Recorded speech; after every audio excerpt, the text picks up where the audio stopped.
یاد الشفا کے اندر لکھتے ہیں حضرت عمر بن عبدالعزیز رحمۃ اللہ علیہ ورضی اللہ تعالیٰ عنہ آپ کے پاس عبداللہ ابن حسین حضرت امام حسین کے صاحبزادے عبداللہ ابن حسین کسی ضرورت کے پیش نظر گئے. حضرت عمر بن عبدالعزیز رضی اللہ تعالیٰ نے عرض کیا آئندہ آپ کو کوئی حاجت ہو تو آپ جو ہے خود تشریف نہ لایا کریں، آپ کسی کو بھیج دیا کریں یا آپ خط لکھ دیا کریں، آپ خود تشریف نہ لایا کریں. آپ جب تشریف لاتے ہیں مجھے شرمساری ہوتی ہے، رسول کی آل آ رہی ہے. تو یہ تھے جلیل القدر اصحاب جو تھے وہ رسول اللہ صلی اللہ علیہ وسلم کی قرابت داروں سے، آل رسول سے اور حضور صلی اللہ علیہ وسلم کے گھر والوں سے ادب اور محبت کا ان کا یہ انداز تھا. حضرت امام شافعی رحمۃ اللہ علیہ آپ اہل بیت سے محبت کا انداز اور محبت کا جو اظہار ہے وہ کمال کر دیتے ہیں. آپ اپنے شعر کے اندر یہ فرماتے ہیں، اس کا مفہوم یہ ہے لوگوں اہل بیت سے محبت کرنا اگر رفض ہے تو سن لو، میں گواہ ہو جاؤ زمین و آسمان، میں سب سے بڑا رافضی ہوں. لیکن یاد رکھیے اہل سنت و جماعت مسلمانوں کا حضرت رسول پاک صلی اللہ علیہ وسلم کے دور رسالت سے لے کے آج تک اور قیامت تک کے لیے امت کا، اہل سنت و جماعت کا، مسلمانوں کا یہ وتیرہ رہا ہے کہ وہ آل رسول کا بھی ادب کرتے ہیں، آل رسول کی بارگاہ میں گردنوں کو جھکا دیتے ہیں، ان کا عزت و احترام کرتے ہیں. لیکن رسول اللہ صلی اللہ علیہ وسلم کی نسبت سے ہی جن کو اللہ تبارک و تعالیٰ نے بڑھائیاں عطا کی ہیں، اللہ تبارک و تعالیٰ کے محبوب کے اصحاب سے بھی، تمام اصحاب سے بھی الحمدللہ اہل سنت و جماعت مسلمان جو ہے ان سے بھی محبت کرتے ہیں. محترم خواتین و حضرات، امام اعظم ابو حنیفہ رحمۃ اللہ علیہ یاد رکھیے جو فقہ کے بھی امام ہیں اور آپ حدیث کے بھی امام ہیں. امام اعظم ابو حنیفہ رحمۃ اللہ علیہ آپ کا سیدزادوں کا، آل رسول کا، حضور کے اہل بیت کا، آل بیت سادات کرام کا ادب کا یہ عالم تھا. ایک مرتبہ درس آپ ارشاد فرما رہے تھے، ایک بچہ بار بار آتا، آپ بار بار کھڑے ہو جاتے. جب اصحاب نے، شاگرد نے پوچھا آپ کھڑے کیوں ہوتے ہیں؟ کہا کہ یہ سادات میں سے ہے، یہ سیدزادہ ہے، اس کے ادب کے پیش نظر میں بار بار کھڑا ہو جاتا ہوں. سبحان اللہ، اللہ اکبر کبیرہ. امام اعظم ابو حنیفہ رحمۃ اللہ علیہ آپ سادات کرام کے مستحقین کی خفیہ طور پہ باعزت طریقے سے جو ہے ان کی آپ مدد بھی فرمایا کرتے تھے. حضرت امام اعظم ابو حنیفہ رحمۃ اللہ علیہ کا سادات کا ادب کا یہ عالم تھا.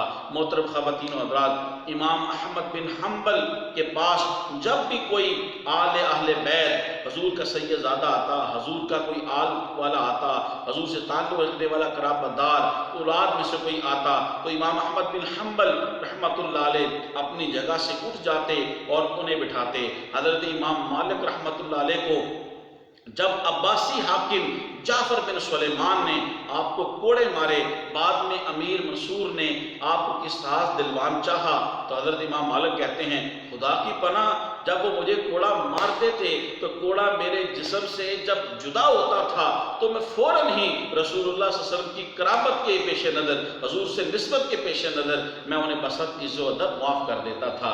سبحان اللہ، اللہ اکبر کبیرہ. یہ ہے مقام اہل بیت اور یہ ہے ہمارے اسلاف کا طریقہ، ہمارے بزرگوں کا طریقہ. اس طرح وہ سادات کا ادب کیا کرتے تھے. محترم خواتین و حضرات، ایک مرتبہ امیر المومنین حضرت امام حسن رضی اللہ تعالی عنہ، حضرت امیر المومنین عمر بن خطاب رضی اللہ تعالیٰ عنہ کے کاشان خلافت پہ جاتے ہیں.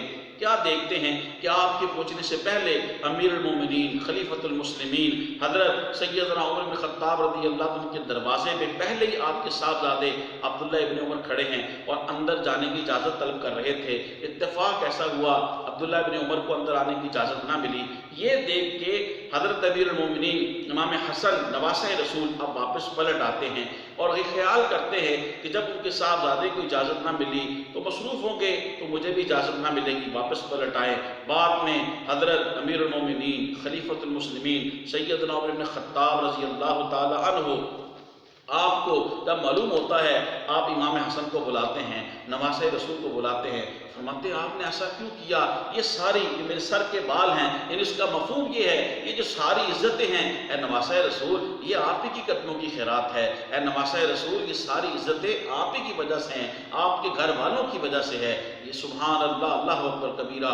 یہ ہے کہ صحابہ کرام رضوان اللہ علیہم اجمعین حضور صلی اللہ علیہ وسلم کی آل کا، حضور کی اہل بیت کا، حضور کے گھر والوں کا اس طرح ادب کیا کرتے تھے. تمام صحابہ کرام رضوان اللہ علیہم اجمعین بشمول خلفائے اربع خلفائے راشدین، یہ اہل بیت کے ساتھ بے پناہ محبت کیا کرتے تھے، اور اہل بیت حضور کے تمام اصحاب سے، حضور کے غلاموں سے محبت کیا کرتے تھے، آپس میں شیر و شکر تھے۔ کئی مقامات کے اوپر اگر کوئی مشاجرات ہوئے، کوئی مناقشہ ہوا، ہمیں از خود کوئی حق نہیں بنتا ہم حکم بن جائیں، خود ہی قاضی بن جائیں، اللہ جانے اس کا رسول جانے، ہمارا حق یہی بنتا ہے کہ ہم اہل بیت کے بھی ادب کریں، بے پناہ ادب کریں، ان کا عزت احترام کریں، اور حضور کے غلاموں، حضور کے اصحاب کا بھی ادب کریں۔ محترم خواتین و حضرات، حضرت علی رضی اللہ تعالی عنہ کی وہ اولاد جو سیدہ طیبہ طاہرہ جنتی عورتوں کی سردار حضرت فاطمہ سلام اللہ علیہا آپ کے بطن مبارک سے ہوئی، وہ سید کہلاتی ہے۔ اور حضرت علی رضی اللہ عنہ کی وہ اولاد مبارک جو حضرت فاطمہ الزہرا رضی اللہ عنہ کے علاوہ دوسری ازواج سے ہوئی، وہ علوی کہلاتی ہے۔ اور اگر کسی کا والد سید ہے، اولاد سید کہلائے گی، اور اگر والد اور والدہ دونوں سید ہے تو اولاد نجیب الطرفین، یعنی والد اور والدہ دونوں کی طرف سے جو ہے وہ سید کہلائیں گے۔ محترم خواتین و حضرات، بے شمار واقعات ایسے ہیں کہ سادات کرام کا کیسے بزرگان دین، اولیاء کرام اور صحابہ کرام رضوان اللہ علیہم اجمعین کس طرح ادب کیا کرتے تھے۔ ایک مرتبہ حضرت عبداللہ بن مبارک رضی اللہ تعالیٰ عنہ ورحمۃ اللہ علیہ ونور اللہ برکتہ، آپ مسجد شریف سے باہر نکلتے کہ مجمع کے ساتھ، سامنے ایک سیدزادہ آ جاتا ہے، وہ دیکھ کے کچھ کہتے ہیں کہ کیا مجمع کے ساتھ جا رہے ہو، تمہارا والد میرے والد جیسا نہ تھا۔ جب سید جیسے نے ایسا کلام کیا، عبداللہ بن مبارک رضی اللہ تعالیٰ عنہ ورحمۃ اللہ علیہ آپ کی زبان سے یہ نکل گیا کہ آپ کے والد کا مقام کیا تھا، سبحان اللہ، ان کی میراث مجھے مل گئی اور میرے والد جو ہے ان کی میراث آپ کو مل گئی۔ جب اس قسم کی بات جو ہے وہ تنزیہ کی، رات کو حضرت عبداللہ بن مبارک رضی اللہ تعالیٰ عنہ آپ جب سوتے ہیں، خواب میں تاجدار کائنات صلی اللہ علیہ وسلم کی زیارت نصیب ہو جاتی ہے، سبحان اللہ۔ یہ ان کا مقام تھا کہ جب غلطی ہوتی تھی تاجدار کائنات صلی اللہ علیہ وسلم خواب میں تشریف لے آتے اور غلطی کی آپ جو ہے وہ اصلاح فرماتے تھے، اور وہ بھی کیسے اپنی غلطی کو فوراً سدھار لیتے تھے۔ کہا کہ تم نے میرے بیٹے کو طنز کیا، عبداللہ بن مبارک رضی اللہ تعالیٰ عنہ آپ کی آنکھ کھلتی ہے، فوراً اٹھتے ہیں اور اس سیدزادے کی تلاش میں نکل پڑتے ہیں۔ اس سیدزادے کو بھی خواب میں تاجدار کائنات صلی اللہ علیہ وسلم کی زیارت ہوئی، اور کہا کہ بیٹے تم ایسے کام کیوں کرتے ہو کہ تمہیں اس قسم کی انہوں نے بات کہنی پڑی۔ چنانچہ وہ بھی جاگتے ہیں اور وہ عبداللہ بن مبارک رضی اللہ تعالیٰ ان کی تلاش میں نکلتے ہیں۔ چنانچہ جب دونوں حضرات کی ملاقات ہوتی ہے اور دونوں ایک دوسرے سے معذرت کرتے ہیں، اصلاح کرتے ہیں۔ محترم خواتین و حضرات، یہ ہے اہل بیت کا مقام اور اہل بیت کی محبت۔ اہل بیت کی محبت واجب الاحترام اللہ کا فرمان ہے، اہل بیت سے محبت عزت احترام کرنا رسول اللہ صلی اللہ علیہ وسلم کا حکم ہے۔ اہل بیت سے اہل رسول سے محبت کرنا تمام صحابہ کرام رضوان اللہ علیہم اجمعین کی سنت مبارکہ ہے، ان کا عمل ہے۔ اہل بیت اہل رسول سے محبت کرنا تمام امت کا آج تک اور قیامت تک کے لیے یہ انشاءاللہ الذی حکم تھا، ہے اور رہے گا، یہ عمل تھا، ہے اور رہے گا کہ اہل رسول اہل بیت کی محبت جو ہے وہ دنیا میں بھی عزتوں کے باعث ہے، برکتوں کا باعث ہے، قبر میں بھی عزتوں اور برکتوں کا باعث ہے، اور جب یہاں سے اٹھ کے ہم میزان عمل پہ جائیں گے، حوض کوثر پہ جائیں گے، تب بھی اہل بیت کی محبت، اہل بیت کی نسبت جو ہے تب بھی ہمیں کام دے گی، اس لیے کہ خود رسول اللہ صلی اللہ علیہ وسلم ارشاد فرمائے، جس کا مفہوم یہ ہے کہ میں اور میری اہل بیت وہ ایسے جڑے ہوئے ہیں، وہ حوض کوثر پہ جو ہے ایسے ملاقات ہوگی، جو حدیث پاک کا مفہوم ہے۔ تو لہٰذا جو ان سے جڑ جائے گا